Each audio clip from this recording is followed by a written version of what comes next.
Welcome to the Morning Update. I'm Erin Roan. Police say they are still working out a motive after a man opened fire at Canberra Airport. Passengers were evacuated and planes grounded after 5 shots were fired in the check-in area. No one was injured though. Saskia Hartog was inside the terminal when the shots rang out. I was on the phone at the time and my aunt thought it was got trolleys hitting each other, so it didn't sound like that, but then everyone started screaming and yelling run, so it just didn't feel real.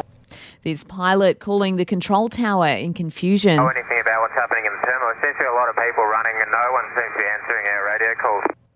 A man is in police custody. Rising costs are forcing doctors to ditch bulk billing. There are reports less than a third of GP appointments will be bulk billed within 2 years. AMA President Steve Robson says the rebate offered needs to be boosted. The rebate has been fixed for a long time, and with inflation and with changes over time, it's fallen to the point where it doesn't cover the costs of most GPs trying to provide care for Australians.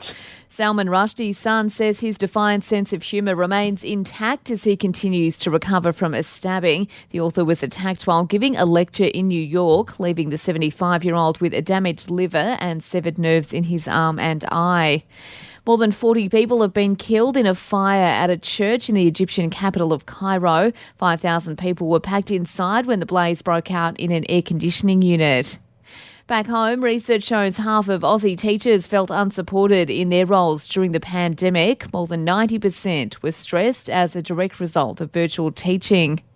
And an Aussie tourist has been labelled a barbarian by Italian media after riding a moped through the ancient ruins of Pompeii. The 33-year-old has since been charged. Authorities say the World Heritage Site remains intact though. To Sport is brought to you by Ladbrokes Mates Mode, the better way to chat, share and bet together. T's and C's apply. And remember, gamble responsibly. Call 1-800-858-858. The Titans have thrashed the Sea Eagles 44-24, while the Raiders have squeezed home against the Dragons 24-22. The Sydney Swans have moved into second place on the AFL ladder with the 27-point win over Collingwood. More than 44,000 fans turned out for the match at the SCG. And in golf, Australia's Cameron Smith is in action this morning at the FedEx St Jude Championship in Memphis. For even more sports news, make sure you check out the Sports Update. You'll find it wherever you're listening to this show.